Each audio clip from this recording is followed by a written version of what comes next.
Good morning, everyone. I'd like to thank all my YouTube friends for the subscriptions and the likes of my videos. I have really enjoyed the response, and I haven't made a video in a couple of days because I've had some unusual situations come up. I've had to travel up to Vancouver, Washington to visit my sister. I had a family member come from a faraway place, and I didn't want to miss that. So I didn't take the van with me. I'm thinking about maybe changing my YouTube channel this week to the name to be Urban Car Man instead of Urban Van Man, because I took my automobile up here to Vancouver rather than the van. And the reason specifically that I did that was because I needed a car that would seat 4 people to be able to take them around. My sister doesn't have a really dependable car, so if I took the van, obviously that wasn't going to work. So I have a little, I'll show it here. I have a little Chevy HHR. It's a 2006, and one of the reasons that I bought the vehicle was that I can actually pull it behind the van. So wherever I decide to move to in the future, I can just maybe get a U-Haul dolly or get a tow bar and just pull it behind the van. So that's the reason for buying the vehicles, because it's light and it's front-wheel drive. The other reason that I bought it, if you look at it, it's basically a really mini van. Not only is it really fuel efficient, but I can get 4 people in it pretty comfortably. And I left it set up here. I've been sleeping in it the last couple of nights, and you can see that I just have an air mattress and a couple of sleeping bags, and there's some place up front for storage. Not very much storage, that's for sure. But what I've done is, the bed is just barely over 6 feet. So I'm 6 foot, about 6'1" or 6'2". So I definitely needed something that my feet would be able to extend over the seats or between the seats. So I bought a pillow and I stick it in between the seats.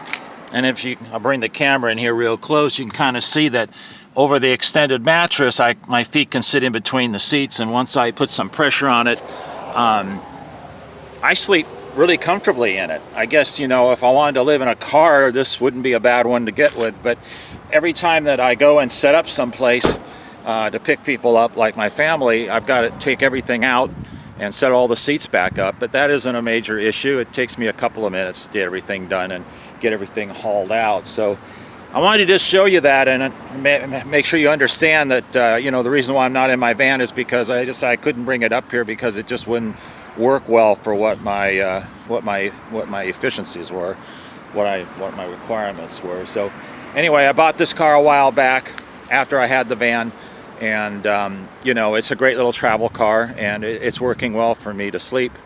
So I've made a video yesterday, which is going to follow this video, of some of the sites here in Portland, because the family member that I have actually came from France. I'm half French, so she came over. This has been a meeting long and waiting like over 40 years. I mean, that's how long it's been. I have never met her. And I'll go into another video as far as how my family is extended over in France. So anyway, there are going to be some things that we're going to see. I'm going to take you guys to see the Portland, they call the Saturday Market, which is a real interesting shop vendors. We'll do that. I'm also going to go to the Air Flight Museum, which is down in McMinnville, Oregon. And down there they have the Spruce Goose, which is of course Howard Hughes's Spruce Goose, the plane that he designed after World War II, or actually during World War II, that never actually came to pass as far as being used. It's the I believe it's the biggest wooden plane that's ever been designed. So I'm going to show a video on that, and maybe some other ones, maybe the drive up to Mount St. Helens. So this is just kind of a prerequisite, something different. I know in my first video I said, well, I really don't travel much. Well, then sure enough, as soon as I start filming, I travel, right? So anyway, so I'll be in the car for about a week, and then back in the van, back down in Reno, Nevada, and living day to day there. There's also a business reason why I was up here, and I'll go into that a little bit later as well. And some of that hasn't worked out well. So anyway, I will talk about that in a future video. I did get a question from one of the people that has subscribed to my channel asking about how I set up with the van. How do I pick my parking spots? Well, you know, because it's a cargo van, I try to stay out of the residential areas and stay in business parks, usually big ones. So down in Reno, there's the nearby city Sparks that has quite a bit of industrial. So I pick a spot that usually I can park it or back it up next to a wall where, you know, you can't see the license plates in the rear bumper. In case I do this out of state in the future, I probably won't have a front license plate.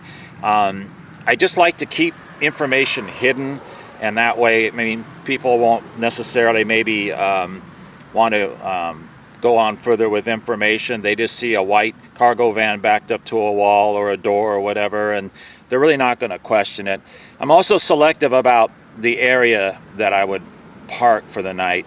If it is going to be a business park, I certainly don't want it to be in a really bad area. If it's in a really bad area, I'm going to pass. I'm going to go park someplace else. I would rather almost park at a Walmart than park in a business area that you know, doesn't have many lights, things like that.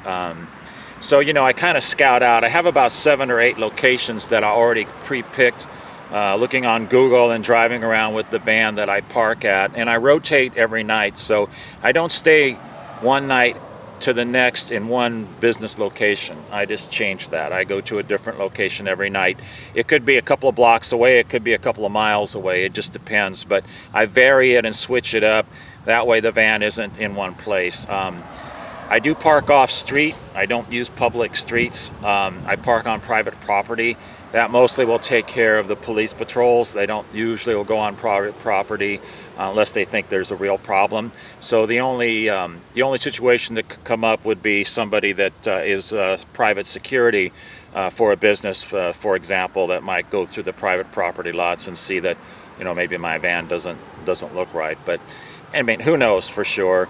But I haven't been bothered. Like I said in my first video, I've had no problems here in this car. When I sleep for the night after I'm done visiting family, I just go up to a rest area and park. I mean, it's good for 8 hours, and I'm not going to be any longer someplace than about 8 hours sleeping for the night, and that's all this car is able to do. I mean, really couldn't even imagine really thinking living in it all the time. But like I said, when I travel, this has kind of worked out pretty good. And if I went to other places, I probably would use rest areas, just because they expect people to be sleeping in their cars, right, at night. I mean, especially if there's an out-of-state license plate, they're figuring they're just traveling, so they're not going to bother you. So that's the way I look at it.